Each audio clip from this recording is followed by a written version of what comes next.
It's February 28, 2026. The entire senior leadership of Iran's Islamic Republic is killed in a precision strike by Israeli bombers. Trump appears in front of a blue curtain to urge Iranians to take over their government and make a regime change. Bombs will be dropping everywhere. When we are finished, take over your government. It will be yours to take. The Iran war has just started, and as it seems, Iran didn't need to develop a nuclear weapon. They have just discovered it and released it on the world. In this video, we will explain how the US has made probably its biggest strategic mistake, speedrunning Iran's path to total hegemony in the Middle East and becoming the new superpower in the region. But how does this make sense with Iran being under heavy pressure from the US and Israeli bomb campaigns, and growing internal pressure with the protest riots early in 2026? Immediately after the start of the war, events haven't gone as planned for the US, Israel, and its Gulf allies. Iran has retaliated across all US bases in the GCC region and has launched its first nuclear weapon, closing the Strait of Hormuz, a tiny choke point in the Persian Gulf through which 20% of the world's oil and liquefied natural gas transits, 1/3 of the world's fertilizer, vital for agriculture and food supply, 1/3 of the world's helium, a critical commodity in semiconductor manufacturing, and many other resources have instantly globalized the conflict with global repercussions.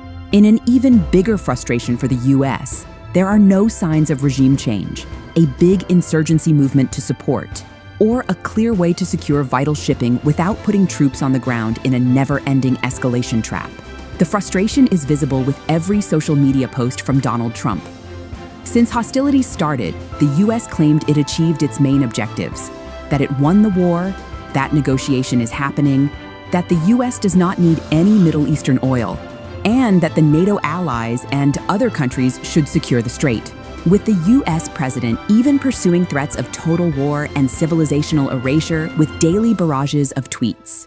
Even though we can discuss the US strategy inconsistencies without an end in sight, the goal of this video is to analyze the real positions and developments on the ground for Iran and its future as the new superpower of the Middle East. Regardless of the internal politics of Iran, whether it stays as the Islamic theocracy or a Western-style liberal democracy is beside the point. And even if regime change happens, the new political positions that Iran has acquired and has been forced to seize have just begun to chart its potential path forward. In the first month of the war, we have witnessed a couple of things. The first is the economic impact and strategic importance of the Strait of Hormuz, and the second is the unwillingness of the US to put ground forces to secure the strait. Most importantly, the relative ease with which Iran can block shipping and inflict damage in the whole region by using drones in a new asymmetric style of warfare means even if the US puts in ground forces, it won't change the situation dramatically. Shipping will still be closed. Additionally, efforts are being put forth by groups of countries to seek a solution and act as intermediaries. The latest news at the time of recording is the temporary 2-week ceasefire and gradual opening of the strait. According to Iranian state media, Iran will only accept a war conclusion in line with the 10-point peace plan reportedly submitted to the White House via Pakistani intermediaries. Among the key points of the plan are the lifting of all sanctions on Iran, a UN security resolution, and, crucially, some form of continued control over the Strait of Hormuz. These are some of the more maximalist demands of Iran, but the overall shadow of any type of toll booth or transit approval gives Iran huge diplomatic and economic influence in its relations with other countries, making a major push to be relieved from economic sanctions and boosting its economy and position. On the opposite end, you have the stranded oil-producing countries in the Gulf, increasingly exposed to the mercy of Iran and its new position as the border patrol guard of the world's oil.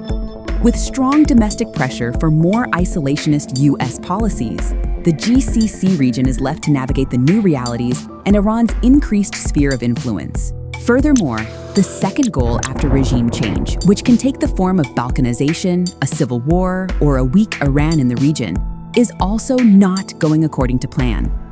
As mentioned, today's asymmetric warfare with cheap drones patrolling the straits is an enormous logistical and economic nightmare. This was evident in 2025 when the Houthis in Yemen decided to block the other important choke point on the Arabian Peninsula, the Bab al-Mandeb Strait. For the US, its main tangible victory is that at most, it will probably get some sort of nuclear enrichment control and suspend the Iranian program, which was already damaged in its previous campaign. But for the Iranians, they will be more than happy to know that they've already discovered and understood their real nuclear bargaining chip: the geography of the Persian Gulf and the Strait of Hormuz.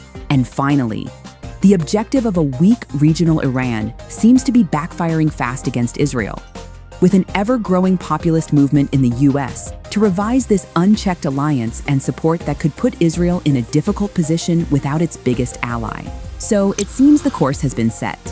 When the war finally ends and the strait has been opened, there is a pretty big chance that Iran has been relieved of economic sanctions, established absolute deterrence with its asymmetric drone warfare, and charted its way towards leadership and hegemony in the Middle East. This was our first video analyzing real-time events in international relations. Let us know if you like this format and what we should cover next. Make sure to check out our other videos on academic theories in IR and hit the subscribe button for new updates from the political affairs.